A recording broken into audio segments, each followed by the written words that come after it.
₹30 में मिला है। आप 150 पौधों में आराम से डाल सकते हैं। ये मधुमक्खियां भी दिखेंगी आपके गार्डन में। भी कोई भी आप स्प्रे कर रहे हैं अलग ही रिएक्ट करने लगता है खाद पौधों में फायदे की जगह। तो आप कभी भी स्प्रे न करिए या सूखा मिट्टी में या सॉइल मिक्स में मिलाने की गलती न करिए कि पौधों के लिए ये 1 किलो सरसों की खली काफी है फ्रेंड्स, जो ₹30 में मिला है। और ₹30 की सरसों की खली को आप 150 पौधों में आराम से डाल सकते हैं और फल फूल ग्रोथ सब आ जाएंगे। इसमें अच्छी बात यह है कि आप किसी भी पौधे में इसको दे सकते हैं आराम से। फूल वाले पौधों में फूल नहीं आ रहे हैं या किसी भी पौधे में ग्रोथ कम है, ग्रोथ नहीं हो रहा है, फूल नहीं आ रहे हैं, कभी भी नहीं आ रहे हैं फूल उसमें, तो उस पौधे में भी फूल लगना शुरू हो जाएगा। अगर आप 15 दिन में इसको सरसों की खली को देते हैं तो इसको गर्मी आ गया है तो थोड़ा ज़्यादा पानी में डाइल्यूट करिए 20 लीटर पानी में। पर 15 दिन के अगर अंतराल में आप देते हैं तो किसी भी फ्लावर्स के पौधे में आप छोटे से छोटे गमले में क्यों न लगाए हों, ग्रो बैग में क्यों न लगाए हों, और उसमें फूल ही फूल आपको दिखेंगे। और ये मधुमक्खियां भी दिखेंगी आपके गार्डन में, क्योंकि इसमें कोई केमिकल्स नहीं होता। तो ये कहीं भी मार्केट में जहाँ सरसों का तेल निकाला जाता है वहां से आसानी से आप ले सकते हैं और वहां से लेकर आप इसको अपने गार्डन में इस्तेमाल करके किसी भी पौधे में ग्रोथ के लिए, आप फूल के लिए, आप फल के लिए आप डाल सकते हैं। क्योंकि इसमें जो है एनपीके, ये एनपीके की तरह काम करता है। इसमें जो है नाइट्रोजन, फास्फोरस, पोटेशियम तीनों अच्छी मात्रा में होता है, जो कि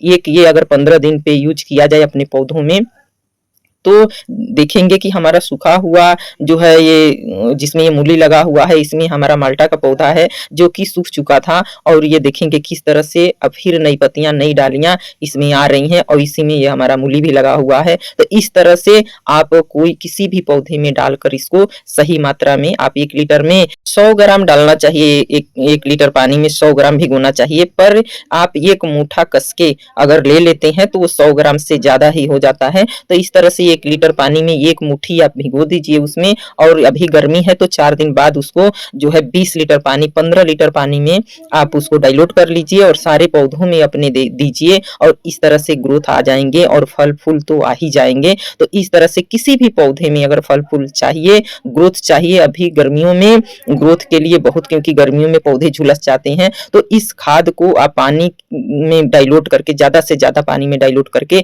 अगर देते हैं तो गर्मी में भी ये बहुत काम आएंगे। चाहे आपके कोई भी पौधा हो उसमें जो है ग्रोथ बनी रहेगी, वो जीवित रहेगा। अब ये है, इसको दीजिए आप किसी भी पौधे में, इंडोर प्लांट हो या आउटडोर प्लांट हो या फ्लावर्स के प्लांट हो या फल के प्लांट्स हो, तो उसमें आप 15 दिन के अंतराल में दे सकते हैं। लेकिन इसको कभी भी सुबह सूरज निकलने के बाद न दीजिए, नहीं तो ये अलग ही रिएक्ट करने लगता है खाद पौधों में फायदे की जगह। सुबह देते हैं तो फिर सुबह से शुरुआत हो जाती है धूप की, और धूप की शुरुआत होते ही गर्मी की वजह से जो भी हमारे लिक्विड फर्टिलाइजर हो या कोई भी खाद जब हम देते हैं सूखा हो तो वो नुकसान करने लगता है पौधों को, अलग ही उसका साइड इफेक्ट होने लगता है। तो इस वजह से कभी भी कोई भी आप स्प्रे कर रहे हैं या कभी भी आप उसको खाद दे रहे हैं या लिक्विड फर्टिलाइजर दे रहे हैं तो उसको शाम के टाइम ही दीजिए, क्योंकि शाम का टाइम जब देते हैं आप और उसके साथ जब पानी भी होता है तो जड़ें अच्छे से उसको सोखती हैं, अच्छे से अपना एब्जॉर्ब करके और अपना काम करती हैं।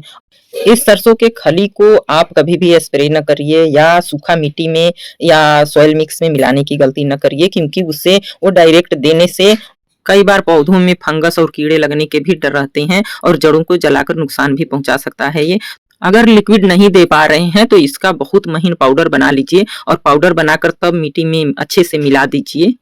नया बीज से पौधा निकला है या पौधे को आप ट्रांसफर कर रहे हैं तो वो तुरंत इसका घोल न दीजिए और न उसके मिट्टी में मिलाइए, क्योंकि हमने खुद जो है देखा है, उसको एक बार हमने सूखा ऐसे मिला दिया था मिट्टी में तो हमारा पौधा खराब हो गया था। तो इस वजह से ये जो है हमारा खुद का अनुभव है, बाकी मैं नहीं बता सकती।